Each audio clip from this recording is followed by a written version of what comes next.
Good morning students. अपना चल रहा था पहला चैप्टर फसल उत्पादन एवं प्रबंधन। ओके, इसमें जो टॉपिक चल रहा था वो था कृषि पद्धतियाँ। कृषि पद्धतियों में हमने देखे 7 चरण होते हैं। 7 चरण में से कल हमने खाद और उर्वरक डालते हैं, क्यों डालते हैं, सिंचाई के साधन क्या हैं, सिंचाई के स्रोत कौन कौन से हैं, इनके बारे में विस्तृत रूप से अध्ययन किया था। आज हम जो अगला चरण है जिसको कहते हैं खरपतवार, एक तरह से खरपतवार का हटाना, निराई कहा जाता है इसको। निराई,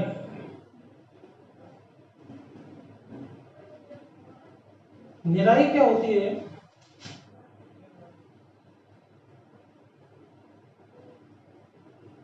खरपतवार को हटाना या हटाने की प्रक्रिया। खरपतवार को हटाने की प्रक्रिया। अब सवाल ये उठता है खरपतवार क्या होती है? खरपतवार जो मुख्य फसल होती है, मुख्य फसल के साथ अनावश्यक पौधे उगाते हैं, उसको कहा जाता है खरपतवार। ये अपना आप उग जाती है, बिन बुलाए मेहमान है ये खरपतवार होती है। खरपतवार क्या है? मुख्य फसल के साथ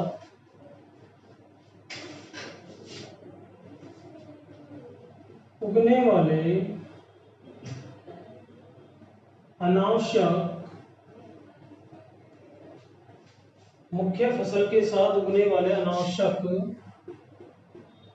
पौधों को खरपतवार कहते हैं।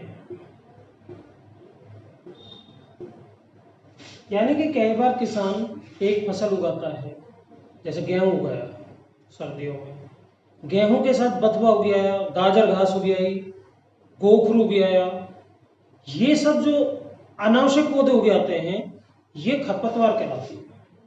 जैसे बथुआ, गाजर घास, ये सब के सब क्या है? खरपतवार है। इनको उगाता नहीं है किसान, इनके बीज या इनकी जो जड़ें होती है भूमि के अंदर पाई जाती है, अनुकूल मौसम आने पर ये अपना आप उगाती है, तो ऐसे पौधों को खरपतवार कहा जाता है। ओके, खरपतवार से नुकसान क्या होता है मुख्य फसल को? खरपतवार से ये होता है कि खरपतवार जो मुख्य फसल होती है उसके साथ पानी के लिए, पोषक तत्वों के लिए, प्रकाश के लिए, जगह के लिए स्पर्धा करती है, प्रतिस्पर्धा करती है, कंपटीशन करती है।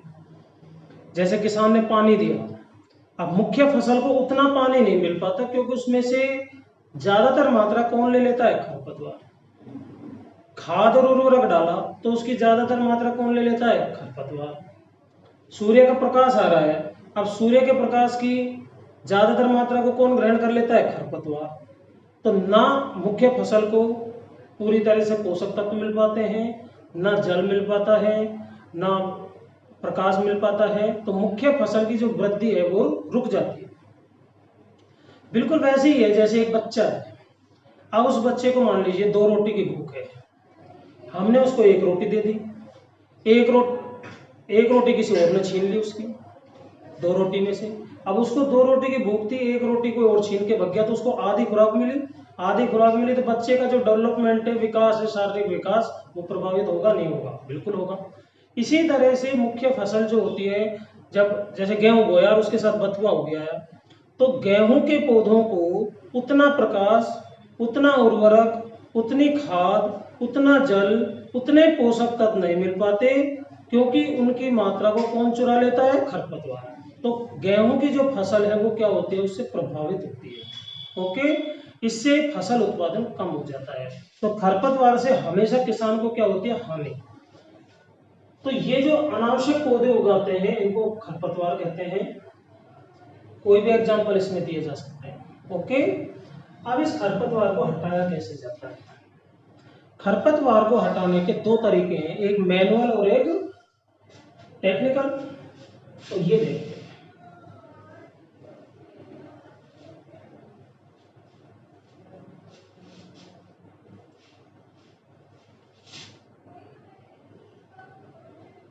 खरपतवार नियंत्रण,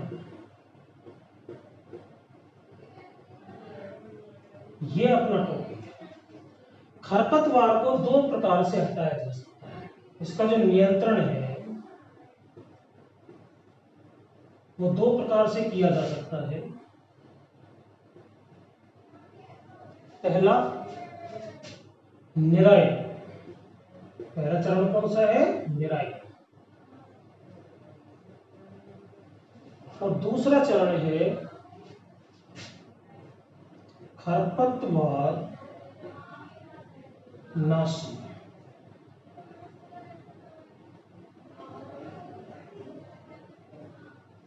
ठीक है। निराई, निराई में क्या होता है?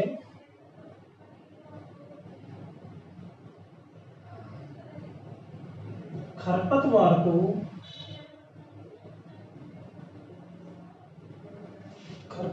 को जड़ सहित उखाड़ना, जड़ सहित उखाड़ना। और इसमें क्या होता है? 2,4-D रसायन का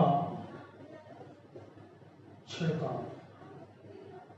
अब देखिए, खरपतवार को नियंत्रित करने के दो तरीके हैं। पहला तरीका है निराई। निराई में क्या होता है? जो खरपतवार होती है उसको जड़ सहित उखाड़ करके फेंक दिया जाता है। ठीक है, इस प्रक्रिया को कहा जाता है निराई। दूसरी चीज है, आजकल रासायनिक पदार्थों का इस्तेमाल करते हैं। एक केमिकल आता है 2,4-D। क्या नाम है इसका? 2,4-D। तो इस केमिकल को किसान क्या करता है? छिड़क देता है खेत के अंदर। उससे खरपतवार के जो पौधे होते हैं वो अपने आप समाप्त हो जाते हैं। तो इन दो तरीकों के द्वारा खरपतवार का नियंत्रण किया जाता है। ओके, अब हम चलते आगे। खरपतवार का नियंत्रण कर लिया, फसल तैयार हो गई। अब तैयार होने के बाद में अगला चरण कौन सा है? छठा, कटाई। फसल पक गई, अब किसान क्या करेगा? काटेगा फसल को। तो फसल की कटाई।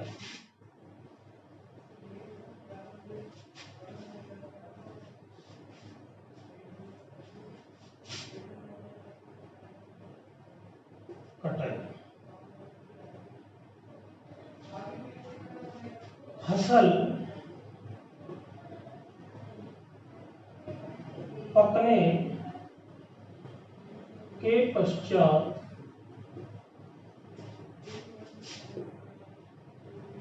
कटाई की जाती है।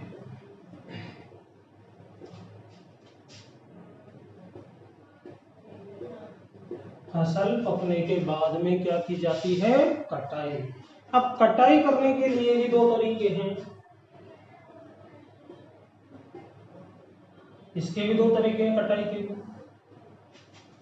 पहला, दूसरा। पहला तरीका है दरांती।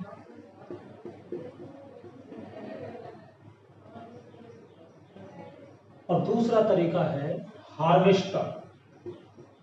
आजकल एक मशीन आती है जो फसल को काट देती है, उसका कहते हैं हार्वेस्टर। अब इन दोनों के बारे में हम समझेंगे। पहला, दरांती। जब छोटे जो किसान होते हैं, जो कम भूमि में फसल उत्पादन करते हैं, वे अक्सर क्या करते हैं? दरांती जो अपना पारंपरिक एक उपकरण है, कृषि औजार है, तो उस दरांती से काट करके फसल को प्राप्त करता है। इसे कहा जाता है दरांती। दूसरा, जो जैसे बड़े किसान हैं पंजाब वगैरह में, जिनकी काफी बड़ी भूमि होती है, तो वहां से वो फसल को प्राप्त करने के लिए दरांती से काटेंगे तो कई महीने लग जाएंगे। तो ऐसी फसल को प्राप्त करने के लिए जो काटा जाता है वो किससे काटा जाता है? हार्वेस्टर।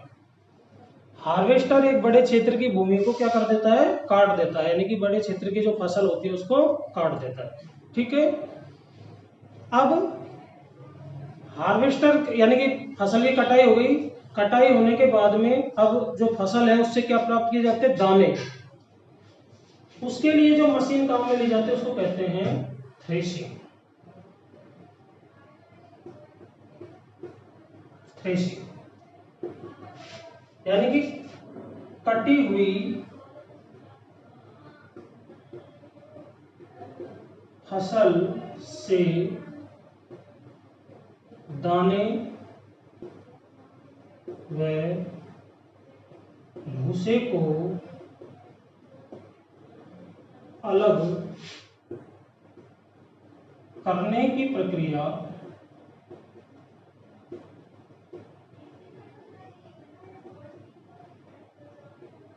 थ्रेशिंग कहलाती है। फसल कट गई, कटने के बाद में अब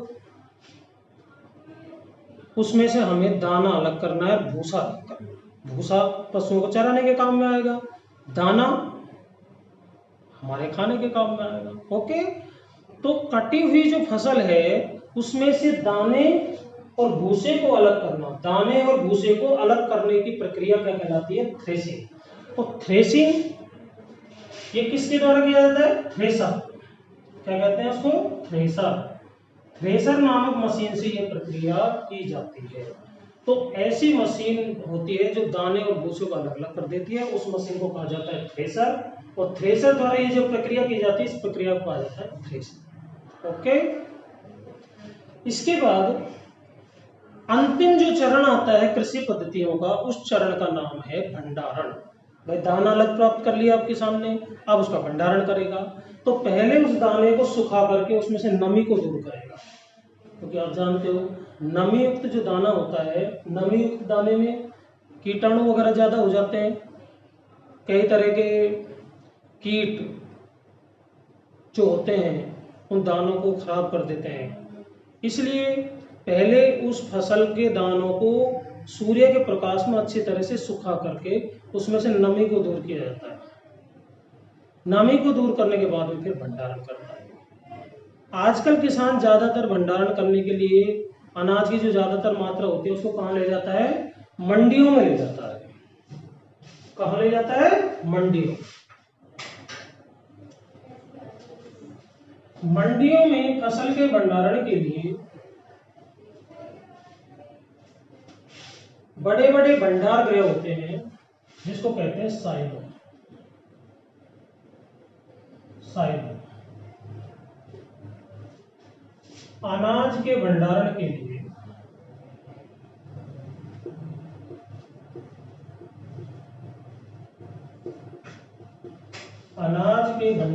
लिए मंडियों में बड़े बड़े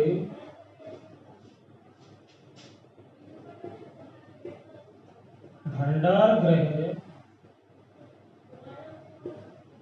पाए जाते हैं,